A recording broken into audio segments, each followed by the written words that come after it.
할렐루야. 이 시간 우리 모두에게 열린 마음 또 열린 귀를 주셔가지고 오늘 모두에게 다 우리 성도들 모두가 다 눈 열고 귀 열어서 살아계신 주님의 음성을 듣기를 바랍니다.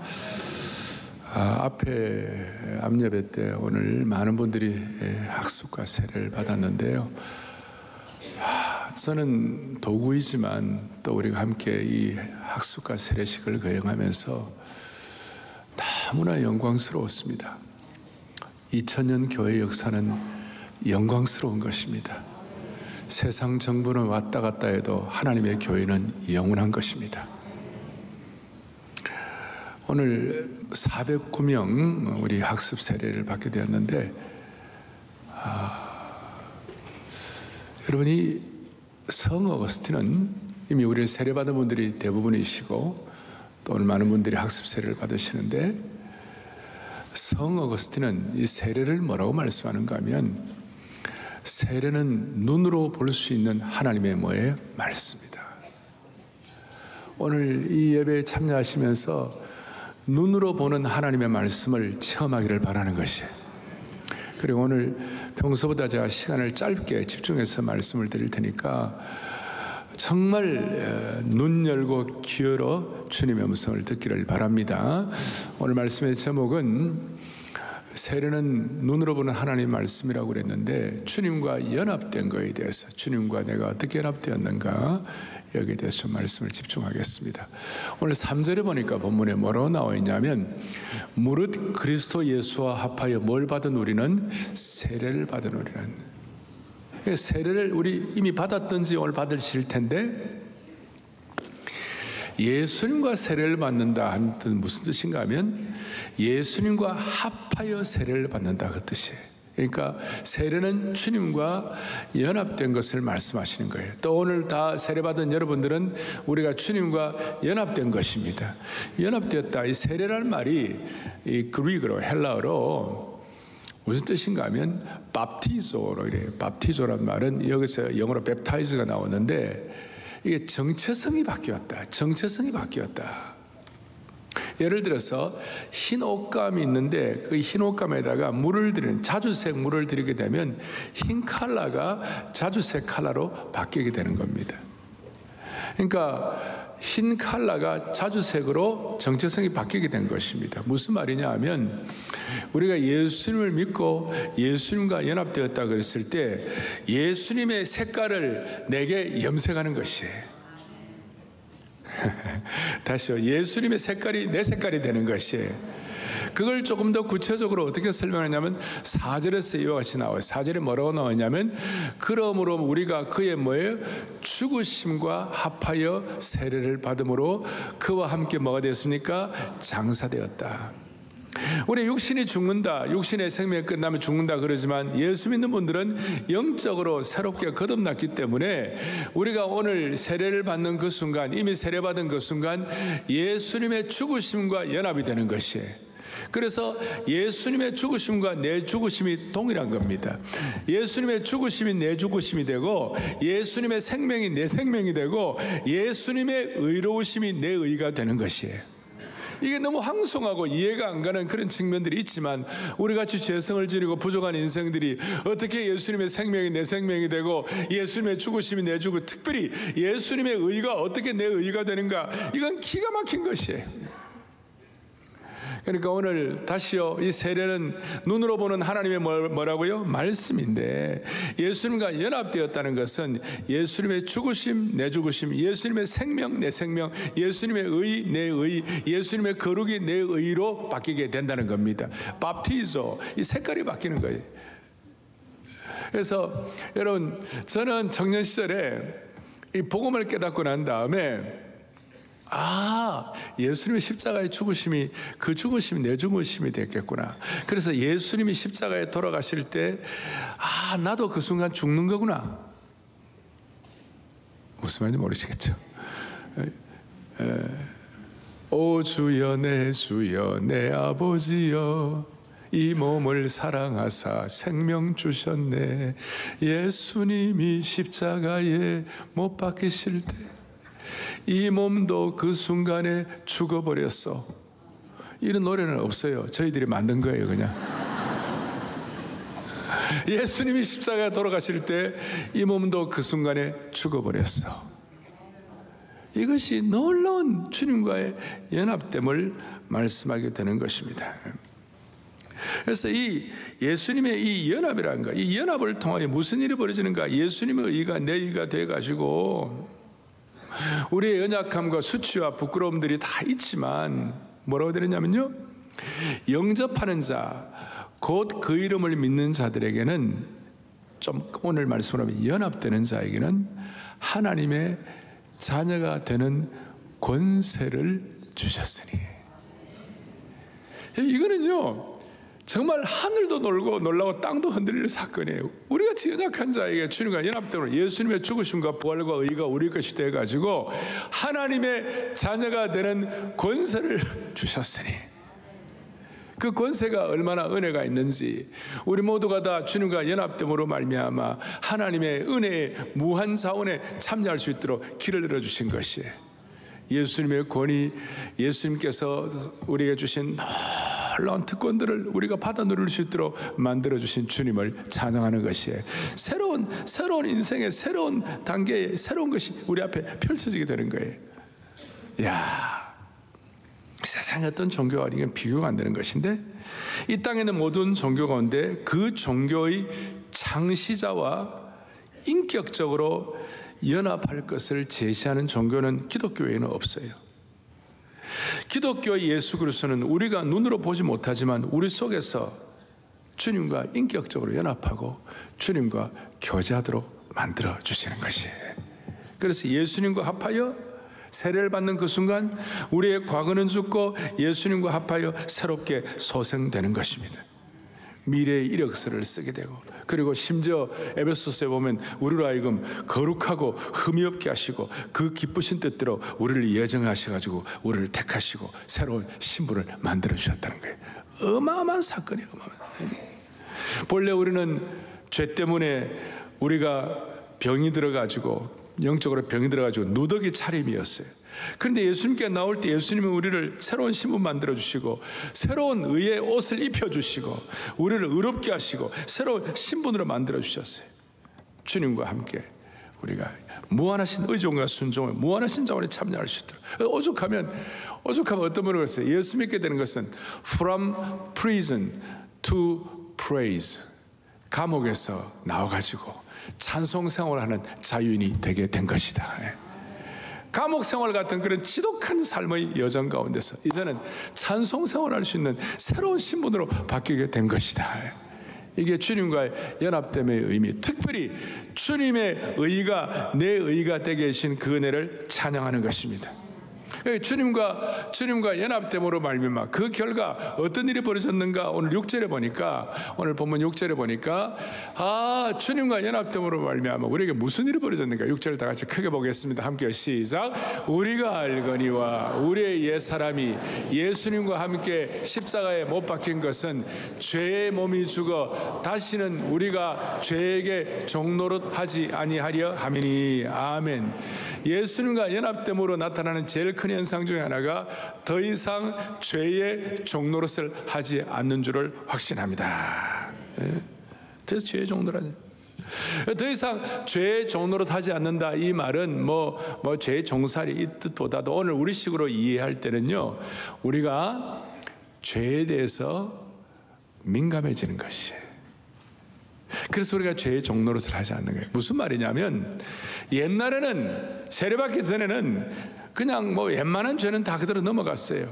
약간 그 마음의 어떤 그 기준이 달라져 가지고 옛날에는 그냥 다 넘어갔는데, 이제는요, 남에게 조금 뭐라고 그럴까, 남에게 조금 좋지 않은 말을 한다든지 어려운 남의 칼 것 같은 얘기를 하면 마음이 하루 종일 찜찜해요. 안 찜찜해요? 안 찜찜한 분들은 이상한 사람들이에요.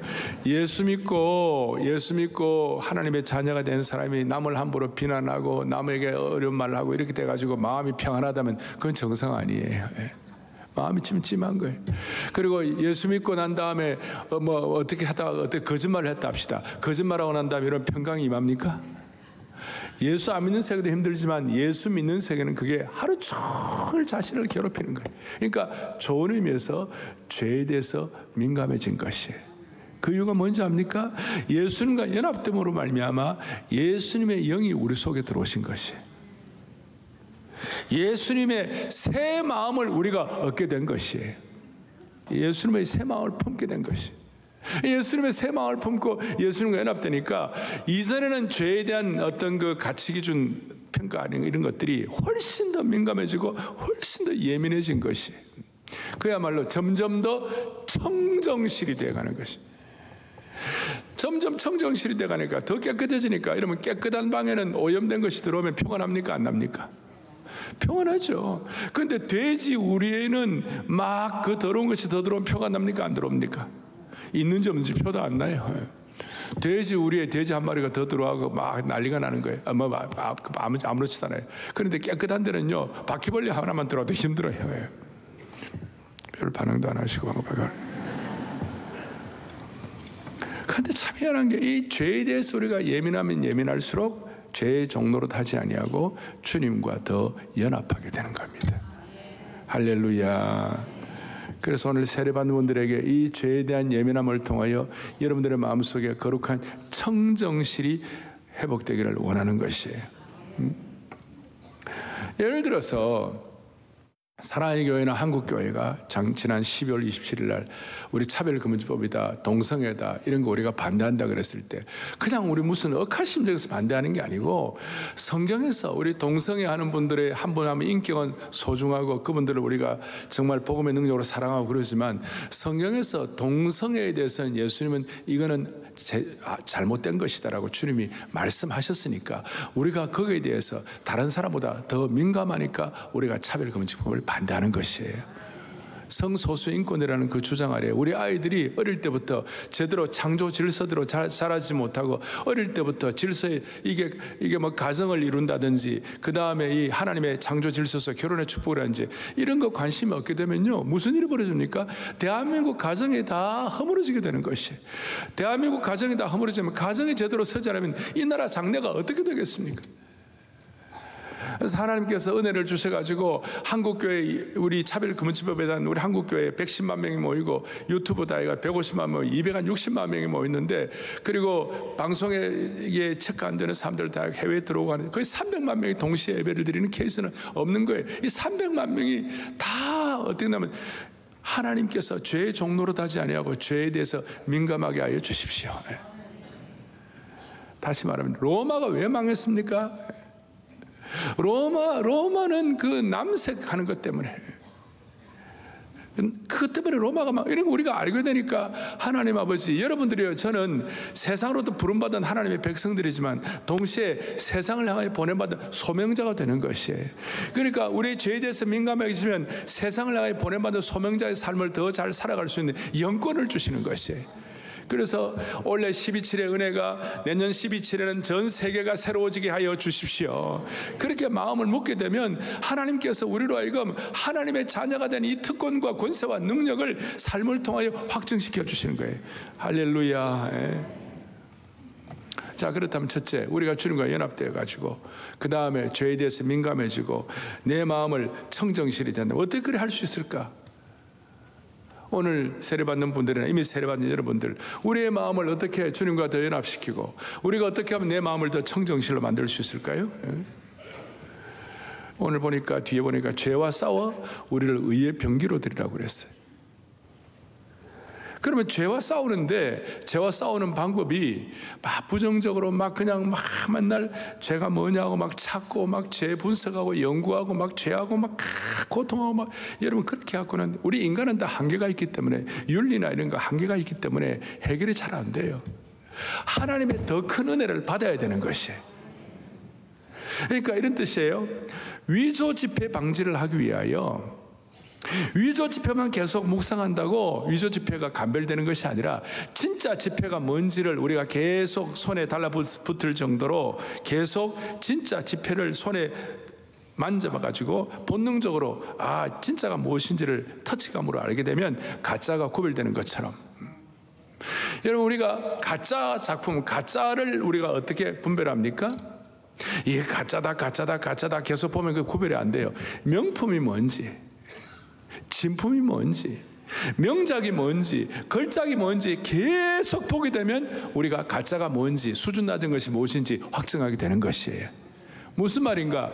주님과 연합을 통하여 우리가 죄에 대해서 예민한 이 은혜를 가지고 우리가 살아야 되는데, 우리가 어떻게 살아야 할 것인가? 하나님 나라의 명작, 하나님 나라의 걸작, 하나님 나라의 명품에 대해서 눈이 열리게 하여 주십시오. 그게 뭡니까? 하나님이 여러분과 저에게, 오늘 세례받는 분들이나 모든 분들에게 하나님이 걸작과 명작과 하나님의 명품을 준비하고 계시는 것이에요. 그래서 오죽하면 여러분, 야곱 같은 사람이 있는데, 야곱은 본래 다 깨끗하고 도덕적으로 다 대단한 사람이 아니에요. 야곱은 다 여러분이나 저나 똑같은 우리와 비슷한 본성을 가진 사람이에요. 그런데 야곱의 문제가 어떻게 해결되는가? 야곱은 두 가지 변곡점이 있었어요. 두 가지 극점이 있었어요. 하나는 뭐냐? 야복강가에서 하나님과 씨름했을 때, 약간 씨름하는데 어떻게 씨름하는가? 창세기 32장에 보니까 뭐라고 씨름하느냐면요, 시작. 당신이 내게 축복하지 아니하면. 야곱의 관심이 뭐였냐면요, 야곱이 자기 부족함을 막 떨어내고 막 고통을 회개하고 그건 있지만, 야곱의 더 큰 관심은 하나님의 축복이 내게 임하게 하여 주십시오. 하나님의 은혜에 귀한 것들을 보게 하여 주십시오. 하나님이 내게 예비하신 것들이 내게 접목되게 도와 주시옵소서. 그러니까 저와 여러분이 오늘 이 시간 마음에 소원하는 것은 뭐냐면, 하나님이 내게 축복하신 것이 무엇인지를 세어보고 하나님의 은혜에 대해서 민감하고 하나님의 명품, 하나님의 걸작, 하나님의 명작에 대해서 계속 관심을 갖게 되면 여러분과 제가 죄에 대해서 영적 청정시를 유지할 수 있다는 사실을 믿으시기를 바라는 것이에요. 그래서 여러분, 무엇이 여러분들의 축복이 됩니까? 신앙생활하면서 무엇이 여러분들에게 주님과 더 연합하도록 만듭니까? 많은 분들이 오늘도 그래요. 주일 예배가 축복이 된다고. 맞습니까? 그럼 이 주일 예배에 대해서 더 마음을 쓰는 거예요. 또 말씀을 읽을 때, 성경을 읽을 때 축복이 된다면 성경 읽는데 마음을 더 집중하는 거예요. 그리고 찬송하는 가운데 주 사랑 한없고 주 은혜 끝없네, 주 권능을 사람이 어찌 알까? 이 찬송하는 가운데 내 마음에 축복이 되고 은혜가 되고, 정말 하나님의 귀한 은혜들이, 하나님의 그 권능과 능력들이 막 내게 와 닿는 것이 더 느껴진다면 그 찬송을 더 귀하게 찬양하고 더 내 입술에 고백으로 파수꾼을 세워가지고 찬양으로 읊조리면 되는 것이에요. 어떤 사람들은 우울증이 있을 때 다른 사람을 말씀으로 섬기고 다른 사람을 봉사하고 섬기면 우울증이 사라진다. 그러면 다른 사람을 섬기고 봉사하는 그 일에 좀 더 관심을 갖게 되면 그것이 내 축복이 되는 것이에요. 한마디로 능동적으로 하나님이 주신 은혜와 축복에 우리가 더 집중할 때 예수님과 더 연합하게 되고 그 안에 완전히 잠겨서 우리 속에는 오염된 것들을 정리할 수가 있다고 확신합니다. 그리고 오늘 2024년 이 가을에 세례받는 여러분들에게 제가 오늘 선물을 드립니다. 이미 세례받은 분들에게도 선물 하나 드리고 싶어요. 그것이 뭐냐? 우리에게 진짜 축복이 되는 게 뭘까? 우리에게 진짜 하나님과 연합하는 데 큰 도움이 되는 것이 뭘까? 저는 그건 축복된 하나님의 말씀을 내 마음판에 새기고 늘 확인하고 암송할 때 하나님께서 그것을 여러분에게 놀라운 축복의 채널로 만들어 주시는 것이에요. 그것 때문에 우리가 죄를 이기도록 해주시고 주님과 연합되어 가지고 하나님의 자녀가 되는 권세와 특권을 더 누리도록 만들어 주시는 것이에요. 달라스 윌라드라는 유명한 신앙 사상가가 있습니다. 한 15년 전쯤 우리 교회 와서 한번 설교도 한번 하시고 그렇게 하셨어요.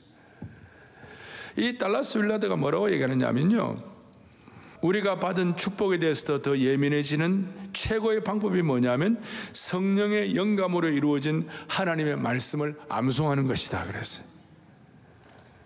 그래서 그거 아주 재밌는 예를 하나 들었는데, 재밌는 표현인데, 여러분 나침반 아시죠? 컴패스, 나침반 아시죠? 나침반의 바늘은 어디를 향하고 있습니까? 잘 모르십니까? 나침반의 바늘은 항상 정북을, north, 북쪽을 향하고 있는 거예요. 그래서 나침반은요, 막 우리가 막 떨어뜨리고 그 다음에 이리저리 놀고 흔들어도 항상 딱 놓으면 나침반 바늘은 어디를 향한다고요? 북쪽을 향하게 돼요. 북쪽을. 뭐 서쪽으로 던지고 동쪽으로 막 이런 돌려놓아도 바늘을 놓는 순간 즉각적으로 나침반 바늘은 정북 향하로 돌아가는 것이. 성경 암송도 마찬가지예요. 성경 암송을 하게 되면 우리의 생각을 성경의 축복과 은혜된 생각으로 늘 정복으로 향하도록 만들어 주시는 것이에요. 성령의 능력과 하나님의 말씀의 능력은 우리의 마음속에 하나님의 말씀의 수레를 타고 임하시는데 말씀 암송의 강력한 불병거를 타고 임하시는 줄 믿으셔야 되는 것이에요. 그 마음속에 여러분들 암송된 거. 저는 힘들 때마다 날마다 우리 짐을 지시는 주 곧 우리 구원의 하나님을 찬송할지로다. 그럴 때마다 짐이 있을 때마다 하나님이 날마다 내 짐을 져 주시는 것이야. 그리고 그 구원의 하나님을 찬송하고 주 사랑 하나 없고 주 은혜 끝없네. 주 권능을 사람이 어찌 할까. 크고 놀라운 평화가 내게 있네.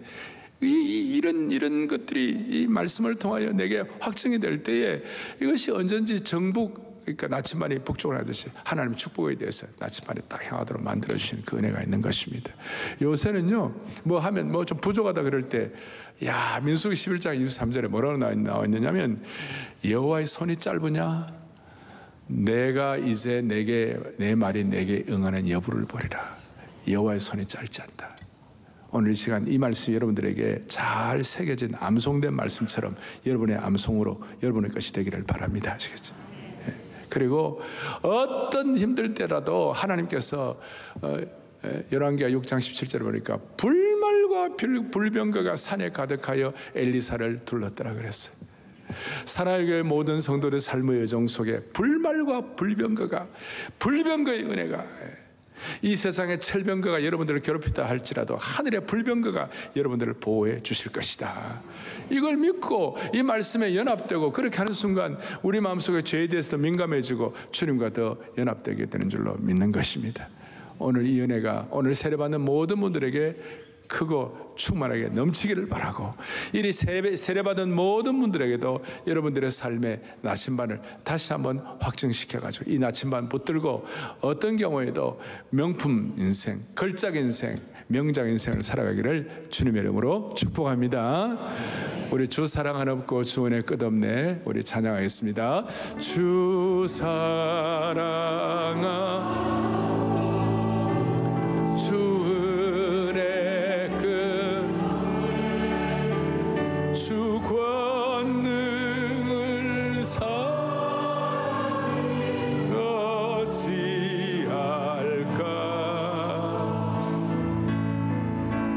내 주 예수 무한한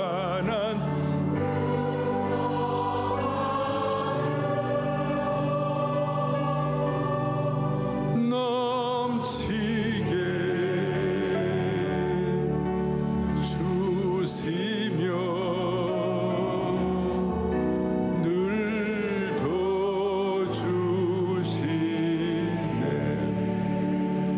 이런 마음을 가지고 오늘 사랑의 교회는 학습과 세례를 거행하는데, 저희 교회는 전통이 우리가 세례식 거행하기 전에 우리 세례 간증을 하고 우리가 세례식을 거행하게 되는데, 오늘 2부 때는 우리 박현철 형제님, 남 48세 우리 대학 교수님이신데 나와가지고 간증을 하시고, 또 한 분은 고소영 자매 여 41세 주부이신데 오늘 하나님께서 어떻게 은혜를 주셨는지 이 시간 나오셔갖고 두 분이 간증하고 세례식을 거행하겠습니다. 어떻습니까? 우리 박현철 형제님 나와서 간증하실 때 박수로 따뜻이 환영하겠습니다.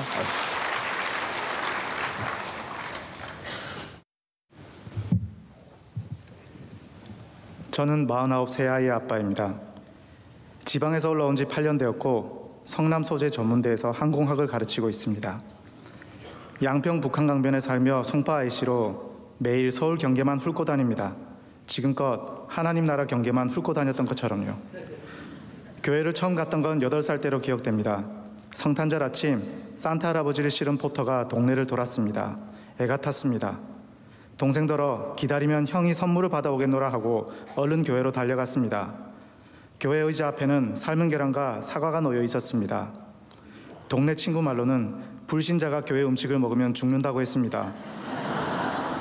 빈손으로 돌아오며 동생에게 미안했습니다. 그 후로 교회는 제게 먼 나라 이야기가 되었습니다.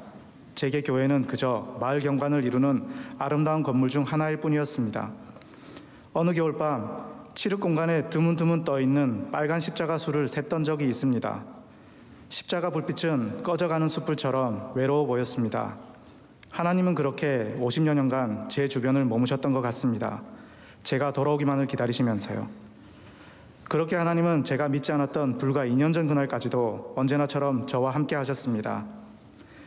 생사를 넘나들었던 굵직한 사고들과 오랜 시간 아이들이 아팠던 이유는 저의 죄 때문이라는 죄책감, 경제적인 돌파구가 보이지 않던 때에는 가족들에게 미안했던 무력감, 2년 전 주님을 영접하기까지 고달픈 생활 전반을 관통하던 하나가 바로 스스로 혼자 애쓰는 삶이었습니다. 저는 자기의가 강했습니다. 종손으로서 집안을 일으켜야 한다는 압박은 부모님에 대한 원망으로 변했습니다.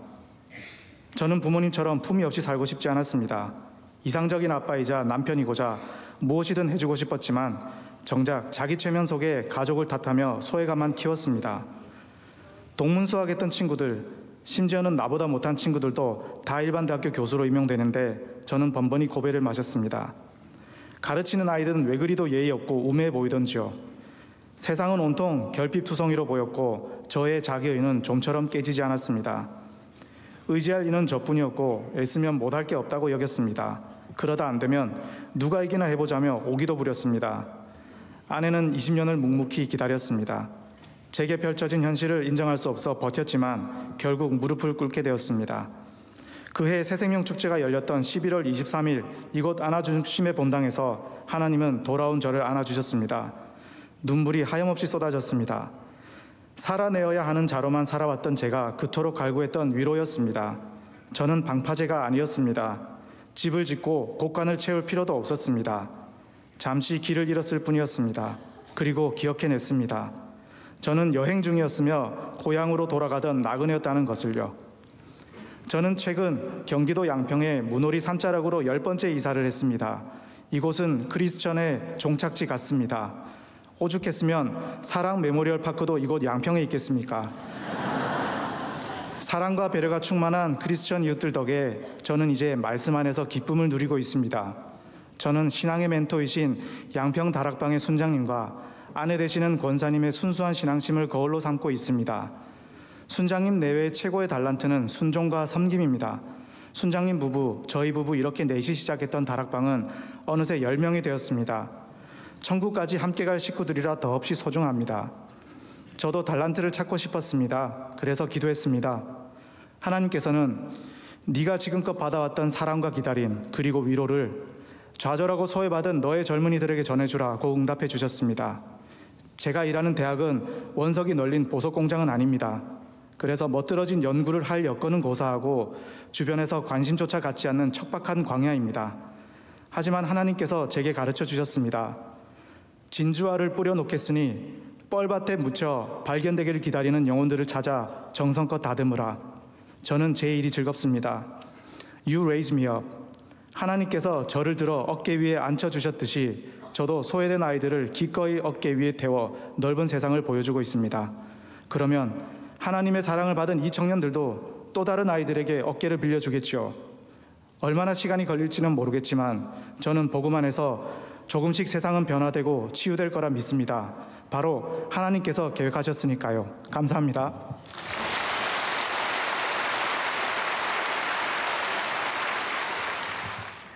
저는 흔히 말하는 모태신앙입니다. 30년 동안 크리스천이라고 생각했지만 정작 주일 예배만 가끔 참석하고 성경 한 구절 읽지 않았습니다. 영적으로 궁핍하기 짝이 없었습니다. 구속당하고 싶지 않았고 조용히 교회를 다니고 싶었습니다.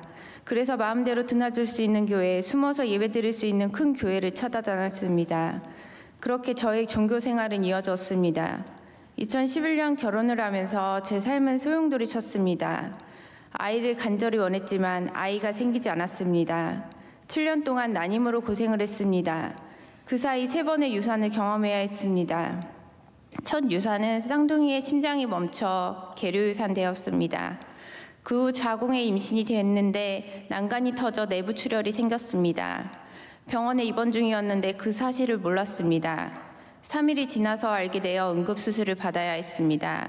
이것이 두 번째 유산이었습니다. 세 번째 아기도 심장이 멈춰 유산되었습니다. 이런 일들이 반복되면서 소위 명문대 박사과정을 밟고 있던 저는 연구도 논문도 계속 이어갈 수 없었습니다. 중도하차 후 인생에서 의지할 곳도 희망도 없는 하루하루를 살아갔습니다. 그러던 어느 날 어둠 속 한 줄기 빛처럼 인공수정 3번, 시험관 5번 시술 끝에 그토록 바라던 아기가 찾아왔습니다. 어렵게 쌍둥이를 임신했지만 27주 4일 만에 조산을 해야 했습니다. 둘째는 괴사성 장염으로 수술을 받아야 했습니다. 첫째는 뇌출혈과 갑상선 내분비 질환 등으로 치료를 받아야 했습니다. 두 아이에게 100여 가지가 넘는 병명이 진단되었습니다. 수술과 치료가 반복되는 동안 아이의 목숨을 의사는 장담하지 않았습니다. 제가 할 수 있는 것이 아무것도 없었습니다. 심장에 돌이 박힌 것처럼 고통스러웠습니다. 매일 새벽 기도에 나갔습니다. 어머니는 계시지 않았고 친한 친구에게도 말하기 싫었습니다. 말할 곳이 하나님밖에 없었습니다. 아이들의 생명만 살려달라며 하나님께 울부짖었습니다. 병원에서 태어났어도 조산아로 태어났기에 응급실에 매일 출근하다시피 했습니다. 저의 애간자를 끓이게 했던 아이들은 하나님의 보호와 은혜 속에 이제 8살이 되었습니다. 실형 문제만 제외하고는 너무나 건강하며 기대 이상으로 잘 성장하고 있습니다. 지나고 보니 모두 하나님의 은혜요 인도하심이었음에도 불구하고 저는 아이들이 건강해지자 다시 예전의 삶으로 돌아갔습니다. 그러나 1년의 시간 후에 더는 이렇게 살아서는 안 되겠다라는 생각이 들었고 집 앞 교회를 두고 사랑의 교회에 등록했습니다. 등록하자마자 성경을 알고 싶어서 교구 목사님께 다락방을 연결해달라고 부탁했습니다. 교회에서 예배드리는 건 어렵지 않았으나 잘 모르는 성도들과 이질감을 느꼈기에 소그룹 모임은 늘 제게는 어려웠습니다. 하지만 사랑의 교회 다락방 모임은 저에게 복 그 자체였습니다. 순장님도 자녀 때문에 어려운 상황이었지만 저와는 너무나 달랐습니다. 하나님께 납작 엎드려 순종했고 그 어려운 상황 속에서도 하나님과 함께 동행하면서 밝고 선한 영향력을 미치고 있었습니다. 저와 너무 다른 순장님의 믿음의 반응에 부끄러웠습니다. 왜 이렇게 큰 시련을 주시는가? 하나님께 했던 원망이 바뀌어 회개의 기도가 되었습니다. 나는 왜 언제나 세상의 가치만 바라보고 교만하게 살았을까? 비로소 깨달았습니다. 다락방 모임에 참석하고 성경 말씀을 받아들이면서 세상 가치관이 하나님 말씀의 가치관으로 바뀌는 중입니다. 하지만 저는 아직 공사 중입니다.